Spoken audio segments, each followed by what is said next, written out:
जो शून्य है वो ही अनंत है। जो जीवन के रहस्य को समझाए, जिसमें संपूर्ण संसार समाए,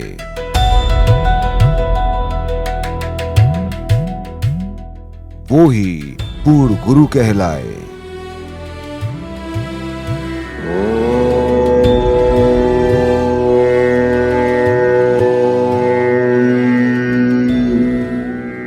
नमः शिवाय।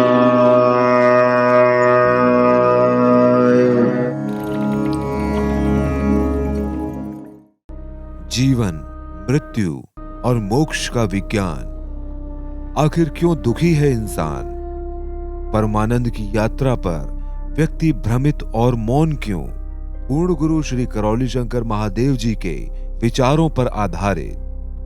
पूर्ण गुरु श्री करौली शंकर महादेव जी अपनी पुस्तक के माध्यम से यह बताते हैं कि प्रकृति का एक अटल नियम है, जो जिसके पास होता है वह वही बांटता है।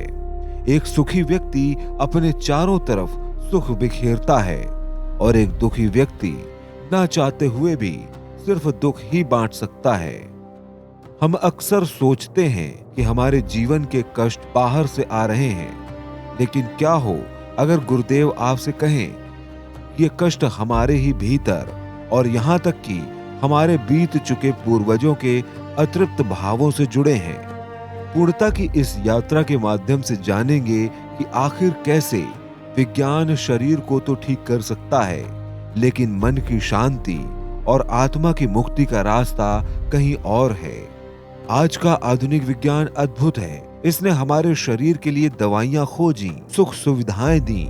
विज्ञान रसायनों के सहारे हमारे मस्तिष्क और काया को एक नए सिरे से गढ़ने की कोशिश भी कर रहा है। पूर्ण गुरु श्री करौली शंकर महादेव जी कहते हैं कि कभी आप सोचिएगा कि क्या आप बाजार से सुख की कोई पुड़िया खरीद सकते हैं? क्या किसी इंजेक्शन से शांति शरीर में डाली जा सकती है? उत्तर होगा नहीं। जीवन की चाहत और शरीर के रोग दोनों अलग चीजें हैं।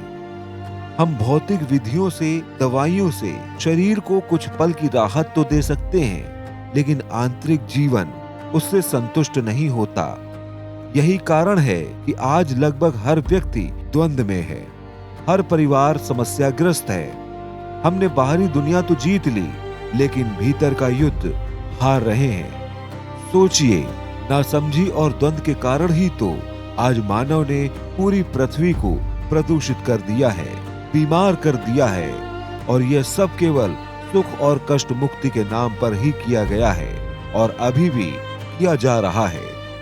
पूर्ण गुरु श्री करौली शंकर महादेव जी एक बहुत गूढ़ रहस्य की बात कहते हैं। वह बताते हैं कि अक्सर हम सोचते हैं कि मृत्यु के साथ सब खत्म हो जाता है, लेकिन आध्यात्मिक सत्य यह है कि कष्ट में, दुख में मरने वाला व्यक्ति मृत्यु के बाद जीवन के रूप में भी वही करता रहता है।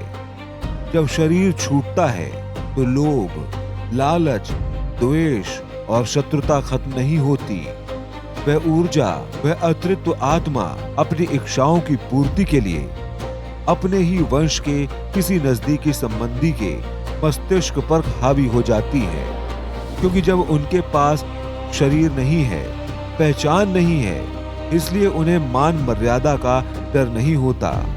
वे जीवित व्यक्ति की मन बुद्धि को मलिन कर देते हैं, और यही कारण है कि आज बहुत से घरों में बिना किसी स्पष्ट कारण के कलेश और समस्याएं बनी रहती हैं। इसे ही गुरुदेव जी पितृदोष या पूर्वजों की मुक्ति ना होना कहते हैं।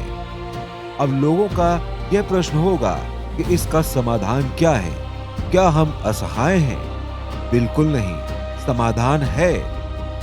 शरीर में रहते हुए जाग जाना, ज्ञान, समझ और साधना से खुद को भ्रम से मुक्त करना।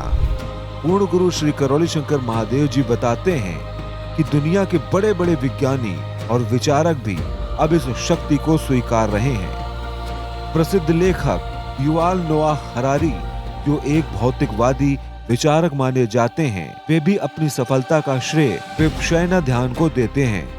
वे कहते हैं कि यदि वे ध्यान नहीं करते तो वे वो लिख ही नहीं पाते जो उन्होंने लिखा है। ध्यान हमें वह ऊर्जा देता है जो दवाइयां नहीं दे सकती। हमें अपने पूर्वजों की मुक्ति के लिए अनुष्ठान और खुद के लिए साधना का मार्ग चुनना होगा। समझ का मार्ग ही शांति का मार्ग है। इसी लक्ष्य को लेकर पूर्ण गुरु श्री करौली शंकर महादेव जी ने ईश्वरी चिकित्सा विज्ञान एवं अनुसंधान केंद्र करौली कानपुर में पूर्वज मुक्ति कार्यक्रम को ही मुख्य उद्देश्य रखा हुआ है। ईश्वरी चिकित्सा विज्ञान हमें यही समझाता है कि जो संपत्ति या साधनों को जुटा रहे हैं वे जीवन जीते हुए भी दुखी हैं, लेकिन जो अपने पुरुषार्थ से गुरु के दिखाए मार्ग पर चलकर ध्यान और साधना करते हैं वे ही जीवन को सही अर्थों में जीते हैं और परमानंद को प्राप्त करते हैं। याद रखिए, सुखी व्यक्ति ही सुख बांट सकता है। अपने जीवन को सुखी बनाइए ताकि आप इस दुनिया को और अपने बाद आने वाली पीढ़ियों को सुख दे सकें।